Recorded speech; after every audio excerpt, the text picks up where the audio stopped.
menghukum anak. Jumpa lagi dengan saya, Su Acar. Kali ini saya membahas tentang bagaimana menghukum anak kita.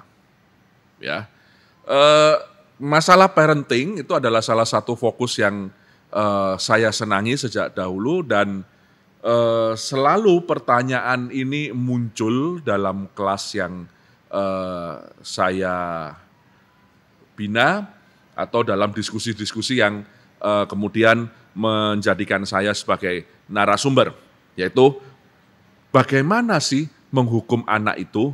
Apakah kita boleh menghukum anak-anak kita? Hukuman apa yang tepat untuk anak? Nah, pada kesempatan kali ini saya akan membahas tentang menghukum anak. Nah, untuk orang tua zaman sekarang banyak muncul kesadaran tentang berbahayanya atau tidak efektifnya atau tidak baiknya menghukum anak dengan kekerasan. Dalam hal ini kekerasan tidak hanya kekerasan fisik. Kalau kita tahu mungkin yang masa kecilnya seumuran saya ke atas pasti mengalami bagaimana orang tua itu memberi hukuman dengan kekerasan fisik yang luar biasa gitu kan. Yang namanya kemudian pecut, yang namanya pecut sih masih pecut itu agak serem ya, tapi yang namanya ditampar, wah itu mah udah makanan sehari-hari biasa itu ya kan. Terus kemudian disambok istilahnya, dipecut pakai apa ini, sabuk kulit, dipecut pakai pecut beneran, ya kan, diikat di pohon, wah segala macam bentuk-bentuk hukuman yang apa ya, mengerikan tanda kutip itu mungkin kita sudah pernah mengalami. Dan kita tahu bahwa hukuman-hukuman yang menggunakan kekerasan itu bisa berakibat buruk terhadap perkembangan seorang anak. Tetapi tadi saya memberikan contoh adalah kekerasan fisik.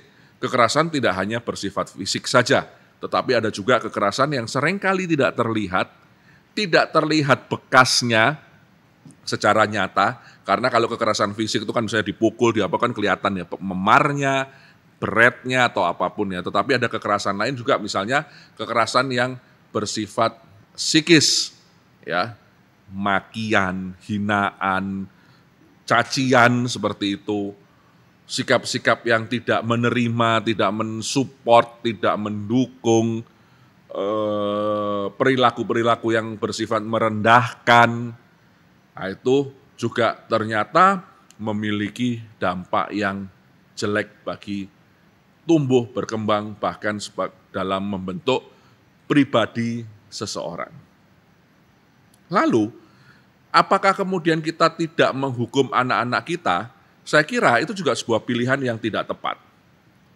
Wajar anak berbuat kesalahan, anak berbuat kenakalan, bahkan yang tidak kita sadari, kadang-kadang anak-anak ini juga ngetes orang tuanya gitu loh.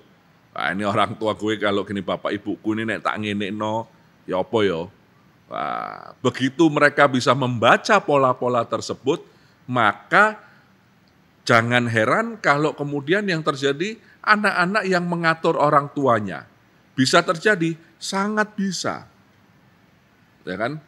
Anak-anak ini juga mereka adalah jenius-jenius kecil yang jangan Anda kira bahwa mereka tidak tahu apa-apa, bodoh, tidak paham. Oh tidak, mereka bisa sangat paham, mereka bisa sangat mengerti, mereka bahkan bisa sangat tricky. Maka orang tua seperti yang tadi sudah pernah saya singgung, sebagai penegak otorita di dalam rumah, sebagai penegak otorita di dalam keluarga, perlu bersikap tegas.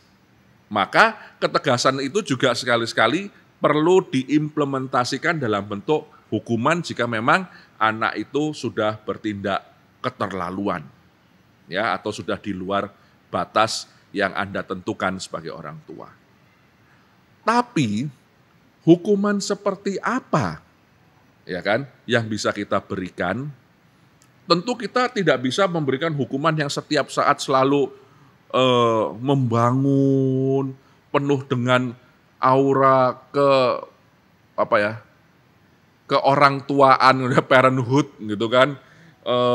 Problemnya kenapa? Ya kita ini kan bukan Kak Seto gitu ya.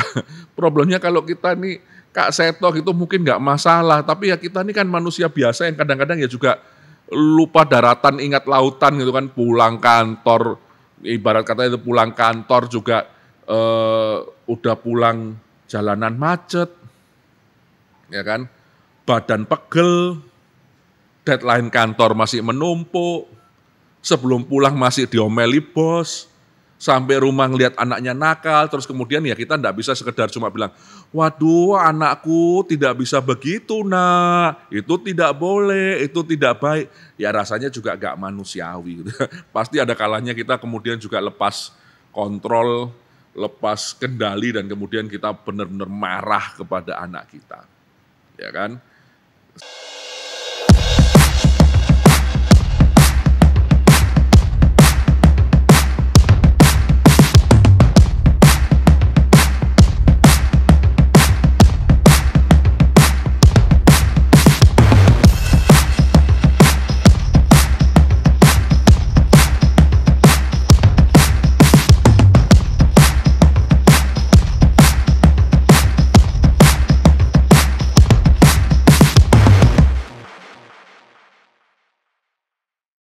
Selain alternatif bahwa kadang-kadang kita perlu untuk menunjukkan ketegasan sebagai orang tua. Tapi kita ya itu tadi, kadang-kadang kita juga lepas kendali. Maka satu yang selalu harus Anda ingat, jika Anda menghukum anak Anda, ingatlah selalu bahwa tujuan hukuman tersebut untuk mengajar, bukan untuk menghajar. Ya, ini kunci yang paling utama. Bahwa hukuman yang Anda berikan itu sifatnya adalah untuk mengajar, memberikan sebuah pengajaran, mungkin memberikan efek jera, atau memberikan sebuah warning yang sangat keras. Tetapi itu dalam kerangka apa? Dalam kerangka pengajaran. Jangan sampai yang terjadi, kita kemudian keluar dari kerangka pengajaran, yang terjadi adalah penghajaran. Yaitu tadi karena wis kepala cemut-cemut, wis deadline kerjaan sak kedaprek, wis lepas emosi, lepas kendali, wah anaknya dihajar. Wis. Kenapa? Karena mungkin yang pengen dihajar itu bosnya gitu kan. Janji bosku kok apa ngono, pelampiasannya ke anak. Mungkin yang kepengen Anda hajar itu adalah kemudian kehidupan Anda atau nasib Anda yang mungkin hari itu sedang sial. Tapi karena kemudian mau menghajar nasib itu gimana juga nggak tahu caranya, pelampiasannya ke anak. Kita mencari pelampiasan biasanya ke pihak-pihak yang jauh lebih lemah. Maka kembali lagi, untuk mengajar bukan untuk menghajar. Maka kemudian saya selalu memberi beberapa panduan. Pertama misalnya kalau kita membentak, kita marah, kita yelling kepada anak kita, yang menjadi fokus itu adalah perbuatannya bukan pribadinya. Kalau misalnya anak tidak mau membereskan mainan setelah bermain, ya yang kita fokus adalah perbuatannya. Ya kan? Kenapa kamu kok tidak mau membereskan? Kenapa ini kok tidak dibereskan? Papa atau mama, ayah atau ibu kan berkali-kali sudah bilang, kalau selesai main ini harus dibereskan. Fokus di situ, tidak kemudian merembet yang mana. Kamu udah dibilangin ayah, dibilangin papa, dibilangin bapak dari dulu. Mesti tidak dituruti. Kamu tuh otaknya ditaruh di mana? Dasar kamu tuh kelakuan kayak anak setan. Kalau anak setan kan bapaknya kan ya lucu gak setannya. Kan gitu. Nah, papa itu atau mama tuh males punya anak kamu tuh. Apa sudah? Maka yang diserangkan pribadinya, nggak ada gunanya. Tidak membuat anak itu akan sadar dan memperbaiki perbuatannya, malah yang terjadi kemudian anak malah bisa-bisa semakin nakal.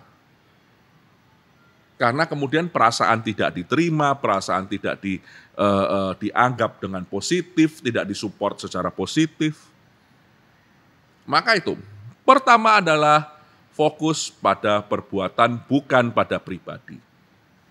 Kedua, kalau kemudian hukuman itu bersifat fisik tanpa sengaja, ingatlah selalu bahwa untuk mengajar bukan untuk menghajar, maka bukan untuk menyakiti. Contoh, misalnya kita menampar anak kita. Misalnya saya mau menampar, maka saya tidak akan menampar dengan tangan ini loh. Coba perhatikan ini udah tebelnya segini, lebarnya segini. Lah ini kan kalau semua kena buat nampar tuh kan, maka kadang-kadang kalau saya menampar, maka saya hanya menggunakan 2 jari untuk anak kecil. Kalau dia akan lebih besar 3 jari, udah ini aja. Kenapa? Karena sifatnya hanyalah untuk memberi peringatan, bukan untuk menghajar itu tadi. Ya kan? Itu contoh yang bisa kita lakukan. Berikutnya adalah, kalau misalnya Anda tidak menggunakan kekerasan juga, hebat, luar biasa, maka salah satu bentuk hukuman yang bisa dilakukan itu adalah dengan time out. Atau kalau kemudian orang zaman dulu, zamannya orang tua kita tuh nyebutnya disetrap. Nah, suruh berdiri di pojokan. Ayo diam saja di pojokan sana. Tapi problemnya, time out, disetrap itu juga kemudian jangan berlebihan. Kadang-kadang kan ada toh anak disetrap, waduh 1 jam suruh berdiri terus. Ya enggak gitu juga. Bentuk time out atau strap, disetrap yang paling baik, itu kuncinya adalah 1 menit untuk 1 tahun. Jadi kalau anak itu kemudian umurnya 7 tahun, maka dia akan di time out selama 7 menit. Atau kadang-kadang saya boleh tambah lagi lah 2 menit. Jadi 8 menit. Tapi jangan sampai kemudian 30 menit bahkan sampai 1 jam. Itu juga tidak akan ada gunanya. Kenapa? Karena kembali lagi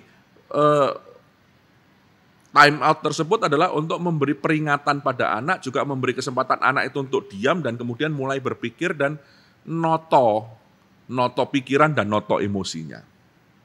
Seperti itu. Maka cukup 1 menit untuk 1 tahun. Umur 10, ya 10 menit. Seperti itu. Nah, ini bentuk-bentuk hukuman yang bisa digunakan atau bisa menjadi panduan Anda agar bisa tetap menghukum anak, kalau memang anak itu perlu dihukum, ya. Tentu juga nggak selalu kemudian anak berbuat ini selalu harus dihukum, tidak juga. Tapi ada kalanya anak dalam proses pendidikan itu kita perlu menghukum, ya. Dan bagaimana hukuman tersebut benar-benar bisa menjadi hukuman yang efektif, tepat sasaran, dan tidak membawa trauma bagi anak-anak kita. Oke? Simak terus apa yang akan saya sampaikan dalam seri-seri berikutnya. Tentunya jangan lupa like and subscribe. Sampai jumpa.